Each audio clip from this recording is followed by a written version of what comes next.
Parade grounds లో ప్రధాని Modi speech పై India కూటమి నేతలు తప్పుడు ప్రచారం చేస్తున్నాయని మండిపడ్డారు BJP state chief Ramachandra Rao. Petrol, diesel వాడకం తగ్గించి ఎలక్ట్రిక్ వాహనాలను వాడమనడంలో తప్పేముందని ప్రశ్నించారు. యూరప్ దేశాల్లో పబ్లిక్ ట్రాన్స్పోర్టే అత్యధికమని వివరించారు. వోకల్ ఫర్ లోకల్, స్వదేశీ ప్రయారిటీ ఇవ్వమని మోదీ చెప్పడాన్ని ఎందుకు తప్పుదోవ పట్టిస్తున్నారని మండిపడ్డారు. సింగపూర్, జపాన్లో ప్రధానమంత్రులు కూడా సైకిళ్లపై వెళ్తారని చెప్పారు రామచంద్రరావు. ప్రధానమంత్రి గారు ఆయిల్ కొనొద్దని, తక్కువ చేయమని, పెట్రోల్ తక్కువ వాడమని ఇదని నేను ఒక్కసారి ప్రధానమంత్రి గారు ఆ రోజు అప్పీల్ చేసినటువంటి విషయాన్ని మీకు చెప్తాను. యూజ్ సోలార్ పంప్స్ ఎందుకన్నారు? ఎలక్ట్రిసిటీ ఆల్టర్నేటివ్గా ఉండాలని. Use public transport. ఈరోజు కూడా లండన్లో,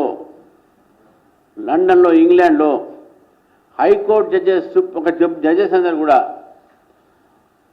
ఎంపీస్ అందరు కూడా, ministers including prime minister, they use tubes అంటే మెట్రో, అండర్ గ్రౌండ్ రైల్ని ట్యూబ్స్ అంటారు. అక్కడ ట్యూబ్స్లో వాడతారు, పబ్లిక్ ట్రాన్స్పోర్ట్ వాడతారు.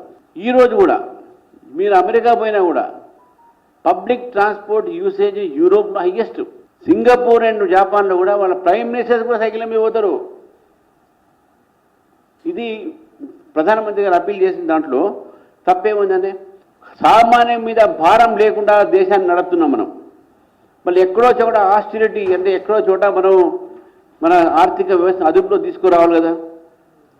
ఈ విషయంలో మరి ఏం మాట్లాడుతున్నారో ఒక్కసారి కాంగ్రెస్ పార్టీ ఆలోచించాలి. చిదంబరం గారు 2013లో గోల్డ్ కొనొద్దన్నారు మీ కాంగ్రెస్ ఫైనాన్స్ మినిస్టర్. మళ్ళీ అప్పుడు ఎందుకు మాట్లాడలేట్లేదు? మీరు మల్లికార్జున ఖర్గే ఏం చేస్తున్నారు? అప్పుడు మనం ఫారెన్ గూడ్స్కి వెళ్తే మన నిధులన్నీ కూడా బయటికి పోతాయి, మనం లోకల్లో మనం కొంటే మన వాళ్ళ మధ్యనే అది ఉండిపోతుంది అనే ఆలోచనతో ఈరోజు ప్రధానమంత్రి గారు చెప్తే దాన్ని తప్పు పట్టడం అనేది కాంగ్రెస్ పార్టీకు ఇదొక తగదు, దేశ వ్యతిరేక చర్యగానే భావిస్తాం దీన్ని. ఎందుకంటే దేశభక్తి అనేది యుద్ధాలు, సరిహద్దులపై యుద్ధం చేయడమే కాదు, దేశ ఆర్థిక వ్యవస్థలో ఈ వ్యవస్థని మనం ఏ విధంగా బలంగా ఉంచాలని చెప్పే ప్రయత్నం కూడా దేశభక్తి.